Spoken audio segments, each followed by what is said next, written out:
भाई जो गुरु बचन पे डट गए कट गए फंद। वाणी संख्या 4 का सरलार्थ, गरीब गाड़ी बाहो घर रहो, यानी अपना काम धंधा करो और अपने घर पे रहो और खेती करो खुशहाल, साईं सिर पर राखिए सही भगत हरलाल। आदरणीय गरीबदास जी अब हमें भक्ति को समझाने के लिए कि घर पर रहकर कैसे भक्ति की जाती है, कैसे सफलता प्राप्त की जाती है, एक भगत हरलाल जाट की कथा समझा रहे हैं। हरलाल जाट की कथा। गांव बेरी, जिला झज्जर, प्रांत हरियाणा में एक हरलाल नाम का जाट किसान था जो धार्मिक प्रवृत्ति का था। उसका सर्व परिवार धार्मिक विचारों वाला था। भगवा वेश में एक व्यक्ति गांव बेरी की चौपाल में रुका। उसने कुछ सत्संग किया। भगत हरलाल जी ने उसका परिचय पूछा तो पता चला कि उसके घर पर कोई नहीं है। माता पिता बचपन में चल बसे थे। भक्ति के लिए घर छोड़ा है। भगत हरलाल जी ने निवेदन किया कि आप हमारे घर पर रहो, हमें संत की सेवा मिलेगी, आपको भक्ति का पूरा समय मिलेगा। भगवा वेशधारी ने हाँ कर दी। भगत हरलाल जी के 2 मकान थे। एक में स्त्रियां रहती थी, दूसरा कुछ दूरी पर था जिसमें पशु बांधते थे तथा पुरुष सदस्य रहते थे जिसे घेर या पौड़ी कहते हैं। इस पौड़ी के ऊपर एक चौबारा था, उसमें उस साधु को रहने के लिए आग्रह किया। पूरा परिवार उसकी सेवा करता, दोनों तीनों समय भोजन कराता। कुछ वर्षों के पश्चात वह संत शरीर त्याग गया। उसका अंतिम संस्कार करके उसकी यादगार अपने खेत में बना दी। इस कथा के माध्यम से वर्तमान में, क्योंकि और तो कोई संत धरती पे है ही नहीं जिसको हम संत कह सकते हैं, जिसको हम सतगुरु कह सकते हैं, क्योंकि संत या सतगुरु का मतलब होता है जो भगत समाज को शास्त्रों के अनुसार सत भक्ति प्रदान करे, मोक्ष के लिए मार्गदर्शन करे, आत्माओं का कल्याण करवाए, उनकी 84 छुटवाए, उसको कहते हैं संत महात्मा, आचार्य, शंकराचार्य। लेकिन वर्तमान में इस पूरी पृथ्वी पर यदि किसी के पास में सत भक्ति है, एकमात्र यदि कोई सतगुरु संत या परम संत कहलाने का अधिकारी है, मोक्ष प्राप्त करवाने का अधिकारी है, तो केवल सतगुरु रामपाल जी हैं। इनके अलावा ये जितने भी आचार्य, शंकराचार्य, मंडलेश्वर, साधु, संत, इन सब को इस कथा के माध्यम से एक संदेश है कि आने वाले समय में आप लोगों के साथ भी यही बनेगी। आपकी यहां भी दुर्गति होगी। वर्तमान में आप चाहे कितना ही बड़ा आश्रम लेके बैठे हैं, लाखों करोड़ों की संख्या में आपके फॉलोवर हैं, आप चाहे मर्सिडीज में या BMW गाड़ी में चलते हैं, परंतु ये युग परिवर्तन का समय है। परमात्मा धरती पे प्रकट है, अपने कर्मों से बच नहीं पाओगे। आने वाले समय में यदि समय रहते आप जितने भी धर्मगुरु हैं, यदि सतगुरु रामपाल जी के शरण में नहीं आए तो तुम्हारा ये लोक भी दुखी होगा और परलोक तो तुमने अपना नारकीय बना ही लिया है। तो इस भगत हरलाल जाट की कथा के माध्यम से आप लोगों को संदेश है, जिस प्रकार वो संत भगत हरलाल के घर पे रहता था, सत भक्ति वो करता नहीं था, यही लोकवेद के अनुसार सुनी सुनाई भक्ति करता था जो कि शास्त्रों के अनुसार नहीं थी, कोई लाभ नहीं होना था। और अंत में वो बैल बना। फिर बैल, वो संत जिसको गांव वाले बहुत अच्छा मानते थे, हरलाल जाट जिसकी सेवा करके अपने आप को धन्य मान रहा था, अंत में वो नालायक व्यक्ति बैल की योनि में गया, बैल की योनि में। तो वर्तमान में जितने भी आचार्य, शंकराचार्य, संत, साधु, महात्मा, मंडलेश्वर इस धरती पर हैं, सब कान खोल कर सुन लें, आप लोगों के साथ भी यही बनने वाली है। उसका अंतिम संस्कार करके उसकी यादगार अपने खेत में बना दी। श्री हरलाल जाट जी बैलगाड़ी के द्वारा व्यापारियों का सामान एक मंडी से दूसरी मंडी में किराए पर ला और ले जाता था। जैसे वर्तमान में ट्रक या कैंटर आदि से भाड़े पर माल एक मंडी से दूसरी मंडी में ला ले जाते हैं। सन 1750 के आसपास का समय था जब बैलगाड़ियों द्वारा शक्कर, बूरा, चावल, गेहूं, ज्वार, गुड़, बाजरा, गंवार आदि आदि को भाड़े पर ढोते थे। बेरी से नजफगढ़ की मंडी का रास्ता गांव छुड़ानी से होकर जाता था। श्री हरलाल जी का एक बैल गोरे रंग का था जो कामचोर था। गाड़ी में चलते चलते कुछ देर बाद बैठ जाता। उसको डंडों से मारपीट करके उठाया जाता, कुछ दूरी पर फिर बैठ जाता। ये सिलसिला चलता रहा। एक दिन गर्मियों के मौसम में सुबह के लगभग 4 बजे श्री हरलाल जी नजफगढ़ की मंडी से गाड़ी भरकर लौट रहा था। गांव छुडानी के पास एक कुएं से कुछ दूरी पर वह बैल बैठ गया। हरलाल जी उसको डंडा मारने लगा। उस कुएं पर गांव छुडानी के संत गरीबदास जी स्नान कर रहे थे। उन्होंने कहा कि हे हरलाल, मत मार, गऊ का जाया है। संत गरीबदास जी जाट किसान थे। साधारण वेशभूषा जो हरियाणा की थी, धोती कुर्ता पहने थे। हरलाल जी बोले, भाई इसने मेरा खून पी रखा है। आधा मील चलता है, बैठ जाता है।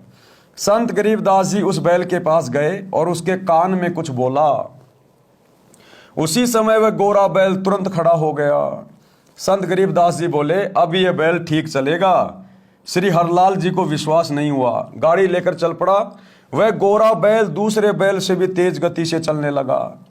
छुडानी गांव से बेरी तक बैठा भी नहीं तो श्री हरलाल जी को आश्चर्य तथा खुशी का ठिकाना नहीं रहा। उसने घर पर अपने परिवार वालों से बताया तो उनको भी यकीन नहीं हो रहा था। उसके पश्चात हरलाल जाट गांव छुडानी में गया। उससे गलती यह लगी थी कि उसने उस स्नान करने वाले का नाम नहीं पूछा था। उल्टे पांव गांव छुडानी को चल पड़ा। विचार किया था कि शायद प्रतिदिन उसी समय स्नान करने आता होगा, इसलिए सुबह 4 बजे उसी कुएं पर पहुंचा तो संत गरीबदास जी ने पूछा कि हे हरलाल भाई, उस बैल के बारे में जानने आए हो क्या? क्योंकि आदरणीय गरीबदास जी स्वयं परमात्मा थे, कबीर भगवान थे, वो लीला कर रहे थे। जैसे आज संत रूप में सतगुरु रामपाल जी परमेश्वर धरती पर आए हुए हैं, ऐसे ही 250-300 साल पहले आदरणीय गरीबदास जी स्वयं कबीर परमात्मा थे और उस समय संत रूप में लीला कर रहे थे। तो वो अंतर्यामी थे, जान गए और हरलाल से पूछा, क्या उस बैल के बारे में जानने आए हो क्या? हरलाल जी ने कहा कि आपसे कुछ नहीं छुपा है, मैं आपसे यही जानने आया हूं कि आपने क्या जादू कर दिया। वह बैल तो दूसरे से भी तेज चलता है। संत गरीबदास जी ने पूछा कि ये बता, आपके चौबारे में एक साधु रहता था, उसका क्या हाल है? मैं एक दिन उससे मिलकर आया था। उस दिन आप गाड़ी लेकर कहीं गए हुए थे। हरलाल जी ने बताया कि वह तो 4 वर्ष पहले चोला त्याग गया। गरीबदास जी ने क्या कहा कि एक बार मैं उससे मिल के आया था, उस समय आप घर पे नहीं थे। और गरीबदास जी क्यों गए होंगे? उसको ज्ञान समझाने के लिए कि आगे इसका जीवन मुझे दिखाई दे रहा है, ये बैल बनेगा नालायक, भक्ति इसके पास है नहीं, बैठा बैठा खा रहा है, हरलाल जाट का ये कर्जा अपने ऊपर चढ़ा रहा है और अंत में बैल बन के भुगतेगा।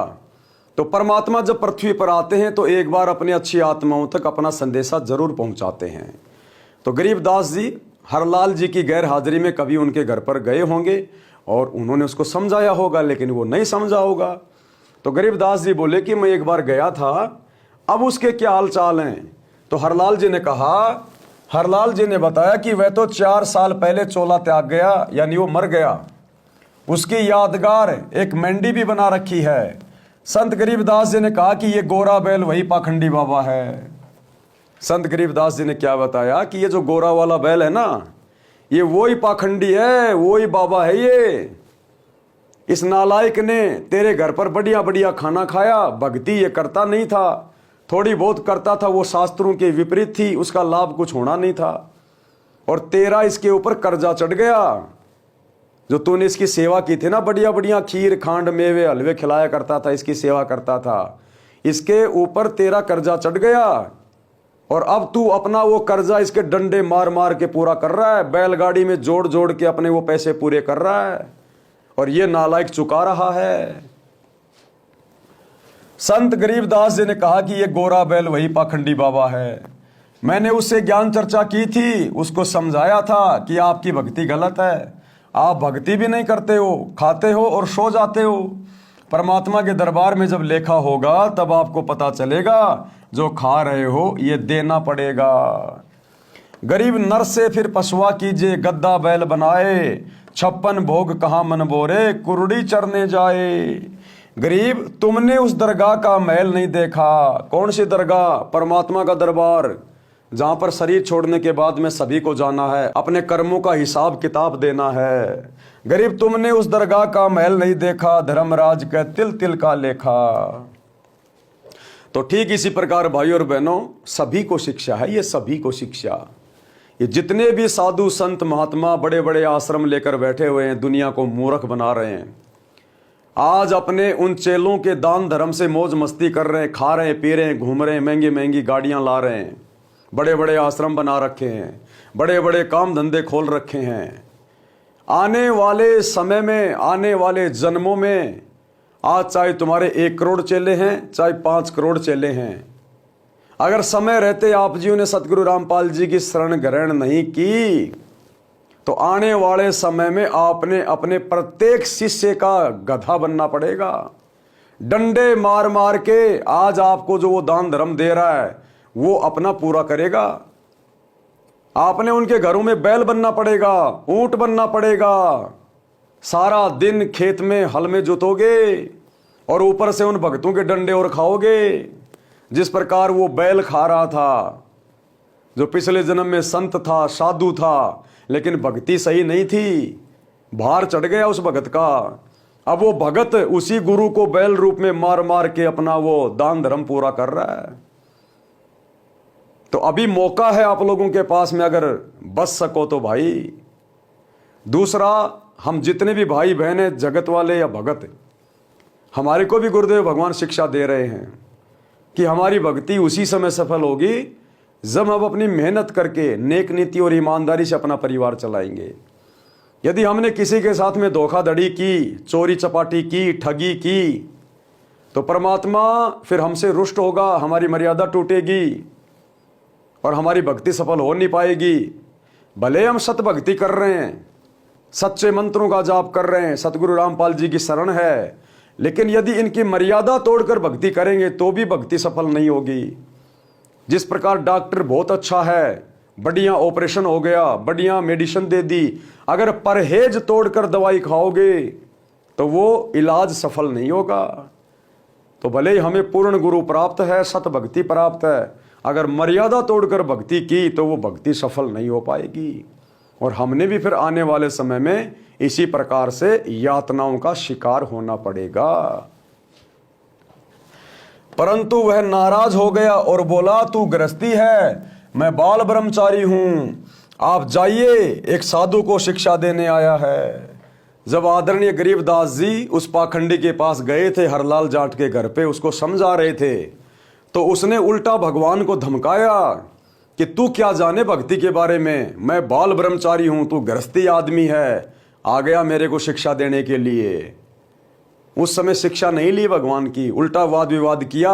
अब बैल बन के डंडे खा रहा है, बैल बन के डंडे। कबीर राम नाम से खिज मरे, कुष्टी हो गड़ जाए, सूअर होकर जन्म ले, नाक डूबता खाए। भावार्थ, कबीर जी ने कहा है कि अभिमानी व्यक्ति राम नाम की चर्चा से खिज जाता है, यानी नाराज हो जाता है, फिर कोढ़ का रोग लगकर गड़कर मर जाता है, अगला जन्म सूअर का प्राप्त करके गंध खाता है, सूअर की नाक भी गंध में डूबी रहती है। इस प्रकार का कष्ट वह प्राणी उठाता है जो भक्ति नहीं करता या नकली संत बनकर जनता में फोकट महिमा बनाता है। और आज ये जितने भी नकली संत हैं, देश के चारों शंकराचार्य, दुनिया भर के आचार्य, फेसबुक पर तो आचार्यों की कमी नहीं है। ये आपके धीरेन्द्र शास्त्री, आपके रितेश्वर जी महाराज, प्रेमानंद जी, आपके ये जो सारा दिन माइक लेके लोगों की शंकाओं का समाधान करते रहते हैं, लोगों का टाइम पास करते रहते हैं, अनिरुद्धाचार्य, देवकीनंदन ठाकुर, और ये जितने भी राधा स्वामी पंथ वाले, धन धन सतगुरु पंथ वाले, जय गुरुदेव वाले, हंसा देश वाले, निरंकारी मिशन वाले, यानी सतगुरु रामपाल जी के अलावा इस धरती पर वर्तमान में कोई संत कहलाने का अधिकारी नहीं है, कोई नाम दीक्षा देकर शिष्य बनाने का अधिकारी नहीं है। अगर समय रहते अपनी गलतियों की क्षमा याचना मांग के सतगुरु रामपाल जी के चरणों में स्वयं को सरेंडर कर दिया तो ठीक है। अन्यथा अगला जन्म सबका इसी प्रकार से सूअर का, गधे का, बैल का, ये परम सत्य है, कोई दो राय नहीं है। हे हरलाल, मैंने उसके कान में बताया था कि वह दिन याद कर, मैंने क्या कहा था। आप माने नहीं थे, क्योंकि आत्मा से परमात्मा बात कर रहा था, और परमात्मा तो भाई साहब पत्थर को भी समझा दे, कोई बड़ी बात नहीं है, उसके लिए तो कुछ भी असंभव नहीं है। तो परमात्मा गरीबदास जी अपनी आत्मा को जो उस बैल के शरीर में थी उसको समझा रहे थे कि मैं आया था ना तेरे पास, और तेरे को समझाया था ना मैंने कि तेरे साथ में क्या बनेगी। हे हरलाल, मैंने उसके कान में बताया था कि वो दिन याद कर, मैंने क्या कहा था, आप माने नहीं थे। हे जीव, आपको इस किसान का कर्ज उतारना पड़ेगा, लट खाकर उतार, चाहे राजी खुशी उतार, वैसे पीछा नहीं छूटेगा। उस बैल शरीरधारी नकली बाबा के बात समझ में आ गई। ये पहले किसी जन्म में परमेश्वर कबीर जी का शिष्य बना था, परंतु फिर गिरी पंथ में चला गया था। देखो भाई और बहनों, आप और हम भी तो आज उसी कबीर परमात्मा के शिष्य हैं, सतगुरु रामपाल जी के शिष्य हैं। अगर हम इस परमात्मा को ना पहचान कर या भक्ति में गफलत करके मर्यादा तोड़कर परमात्मा को नाराज कर देते हैं, भक्ति भी करते रहते हैं, मर्यादा में भी नहीं रहते, या गुरु को छोड़ के चले जाते हैं, दूसरे पंथों में चले जाते हैं, फिर अगले जन्मों में हमारे साथ में ये बनती है। वो नकली संत पहले किसी जन्म में कबीर परमेश्वर जी का शिष्य था, लेकिन बीच में भक्ति छोड़ के दूसरे गिरी पंथ में चला गया, जिस कारण से उसने ये आपत्ति मोल ले ली। परंतु फिर गिरी पंथ में चला गया था, जिस कारण से ये सुमार्ग त्याग कर जन्म मरण का कष्ट भोग रहा है। अब ये कभी नहीं बैठेगा। हरलाल जी गरीबदास जी के चरणों में गिर गए और कहा कि हे संत महाराज, मुझे अपना शिष्य बना लो, मैं तो घर बार त्याग कर आपके साथ रहूंगा। मेरी तो आंखें खुल गई, भक्ति बिना जीव कितना कष्ट उठाता है। संत गरीबदास जी ने ये वाणी बोली, गरीब गाड़ी बाहो घर रहो, खेती करो खुशहाल। कि हरलाल, फिर तू वही गलती करने जा रहा है? अरे वो नालायक भी तो घर बार छोड़ के इसी प्रकार से तेरे घर पे रह रहा था, और वही गलती तू करने जा रहा है। भाई तेरा तो परिवार है, बाल बच्चे हैं, खेती बाड़ी है, अपना काम धंधा कर, भक्ति कर, बुराइयों से दूर रह। नाम दीक्षा मैं तेरे को दे देता हूं, अपनी भक्ति कर। तो मालिक ने क्या कहा, गरीब गाड़ी बाहो घर रहो, खेती करो खुशहाल, और साईं सिर पर राखिए सही भगत हरलाल। भावार्थ, परमात्मा प्राप्ति के लिए घर त्यागने की आवश्यकता नहीं है। अपना खेती का कार्य कर तथा गाड़ी बहाने यानी ट्रांसपोर्ट का कार्य खुशी खुशी करो, घर पर रहो, परमात्मा की भक्ति करो, जो मैं बताऊं वह करते रहो, आप सही भगत कहलाओगे। गरीब नाम उठत नाम बैठत नाम सोवत जागबे, नाम खाते नाम पीते नाम सेती लागबे। यही प्रमाण यजुर्वेद अध्याय 40 के मंत्र 15 में है। वायु अनिलम अथ इदम अमृतम भस्मांतरम शरीरम, ओम कृत्युशमर किलवे शमर कृत्यम शमर। भावार्थ क्या किया है गुरुदेव ने? संत गरीबदास जी ने कहा कि जो सत्य साधना के सत्य मंत्र मैं आपको बता दूंगा, उनका जाप खाते पीते जागते समय यानी सुबह सोकर उठो कुछ समय जाप करो, सोने से पूर्व कुछ समय जाप करो, बैठते समय फिर उठते समय परमात्मा का नाम जाप करो। इस प्रकार घर का कार्य भी होता है, सुमरण भी। जैसे गांव में देखते हैं कि लोग सारा सारा दिन ताश खेलते हैं, हुक्के पर समय जाया करते हैं यानी बर्बाद करते हैं समय, राजनीति की बातें या किसी भी व्यक्ति की निंदा की चर्चा या सांग सिनेमा देखने में समय नष्ट करते हैं। उस समय को परमात्मा की भक्ति तथा सत्संग चर्चा सुनने में सदुपयोग करें तो मोक्ष संभव है। जो लोग कहते हैं ना हमारे पास समय नहीं है, सत्संग में जाने का भी समय नहीं है, अरे भक्ति करने का समय नहीं है भाई, बहुत जिम्मेदारियां हैं, अभी बाल बच्चे छोटे छोटे हैं, और 2 मिनट में जाके देखेंगे तो ताश खेलने वालों के पास बैठा हुआ मिलेगा। अब उसके पास समय आ गया, समय नहीं है भाई सत्संग में जाने का, और 1 घंटा किसी आदमी के पास बैठ के दुनिया भर की चुगली चाटी करता हुआ मिल जाएगा। तो परमात्मा कहते हैं जो समय तुम इस प्रकार से व्यर्थ में बर्बाद कर रहे हो, अपने कर्म फोड़ रहे हो, लोगों की निंदा चुगली करके, ताश खेल के अपना अनमोल समय समां से बर्बाद कर रहे हो, सच्चे संत के सत्संग सुनो, पहले आध्यात्मिक ज्ञान से परिचित हो जाओ, पहले आत्म ज्ञान से परिचित हो जाओ। ये समय सांग सिनेमा देखकर बर्बाद करने के लिए नहीं मिला, ये समय ताश खेलकर बर्बाद करने के लिए नहीं मिला, ये जिब्या परमात्मा का नाम जाप करने के लिए मिली है, दुनिया की निंदा चुगली करने के लिए नहीं मिली है। यदि आज हम इस जिव्या का दुरुपयोग करेंगे, इस जिव्या से यदि हम सच्चे सतगुरु से नाम उपदेश लेकर सुमरण नहीं करेंगे, तो अगले जन्म में हमारे को जानवर बनाया जाएगा, हमारे मुंह में जीभ भी होगी, और जब हमारे पेट में दर्द होगा तो हम बोलकर भी नहीं बता पाएंगे कि मेरे पेट में दर्द है। पैर में कोई कील चुभ गई, कांटा चुभ गया, मुख में जीभ होने के बावजूद भी हम अपनी पीड़ा को बता नहीं पाएंगे। वो सजा क्यों मिली? क्योंकि जब हमें मनुष्य जन्म प्राप्त था, हमने जिव्या का सदुपयोग नहीं किया। परमात्मा कहते हैं जिव्या तो वाय भली जो रटे हरि को नाम, नहीं तो काट के फेंक दो मुख में भलो ना चाम। तो भाई और बहनों, आज आप और हमें मौका है, परमात्मा ने हमारे ऊपर बहुत बड़ी रजा कर रखी है, रहम कर रखा है।